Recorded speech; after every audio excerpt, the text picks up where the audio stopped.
ते 4 ठिकाणी तुम्ही व्हिजिट दिलेली आहे, काय तुमच्या निदर्शनास आलेलं आहे?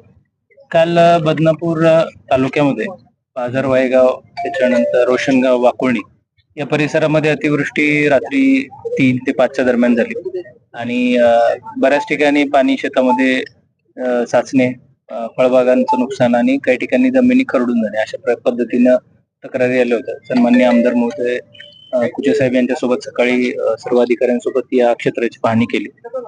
त्या पद्धतीने पंचनाम्याचे आदेश दिलेले आहेत आणि प्राथमिक अहवाल देखील आता मागवला. सर काय सांगाल, शेतकऱ्याच्या जर अतोनात नुकसान झालेलं आहे, अनेक जागेच्या जमिनी ज्या आहेत वाहून गेल्या, काहीच्या विहिरी देखील बुडून गेलेल्या आहेत. अशा वेळेस शेतकरी आता आर्थिक संकटात सापडलेल्या आहेत, प्रशासनातर्फे काय उपाययोजना केल्या जातील? आता इकडे बराचसा काळा मातीचा भाग आहे आणि विहिरी ज्या होत्या त्या जूनच्या पावसाच्या अंदाजानुसार चालू होत्या, त्यामुळं विहीर खचलेल्या आहेत. 7-8 ठिकाणी ज्या विहीर सध्या कामामध्ये होत्या, बऱ्यापैकी त्याचा कठडा बांधणं बाकी होतं.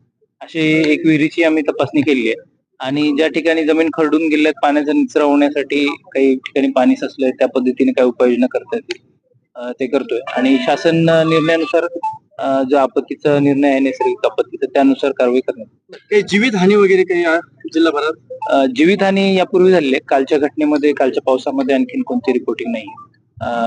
जनावरांची हानी आहे घनसावंगी वगैरे काही भागामध्ये, त्या पद्धतीने त्याचे नुकसान उन्हे ग्रँट असते त्यामधून देण्यात. नागरिकांना काय आवाहन करणार आहात तुम्ही आता जिल्ह्यात?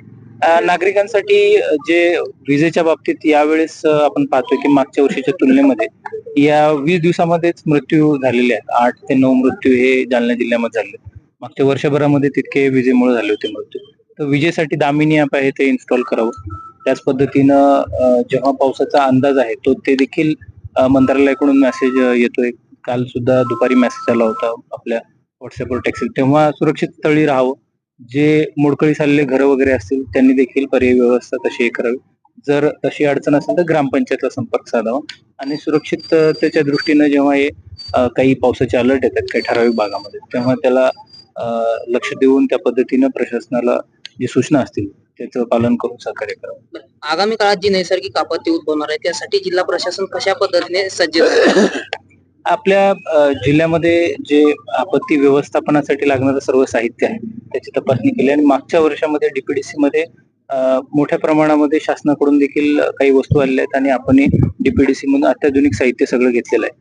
मागच्या वर्षी काही गावांमध्ये विशेषतः अंबड, घनसावंगी, मंठा या परिसरामध्ये काही गावांना पाण्याचा विळखा घातला होता आणि त्या दृष्टीने सगळं साहित्य आहे त्या पद्धतीचे आपले सर्व कर्मचारी असतील तर त्यांचं ट्रेनिंग झालेलं आहे. स्विमर्स असतात त्याचंही झालेलं आहे. गोदावरी असेल किंवा इतर ज्या जिल्ह्यातून वाहणाऱ्या नद्या आहेत, पूरप्रवण जी गावं आहेत तर तिथं देखील सर्व आरोग्य असेल, राशन असेल तर त्या सगळ्या दृष्टीनं सर्व नियोजन केलं आहे आणि आपलं जे नियंत्रण कक्ष आहे ते देखील चालू आहे. त्याच पद्धतीने सर्व अधिकाऱ्यांना मुख्यालय राहून त्या पद्धतीनं सर्व गावांच्या संपर्कात राहण्याच्या सूचना दिल्या. प्रशासनाची तयारी पूर्णपणे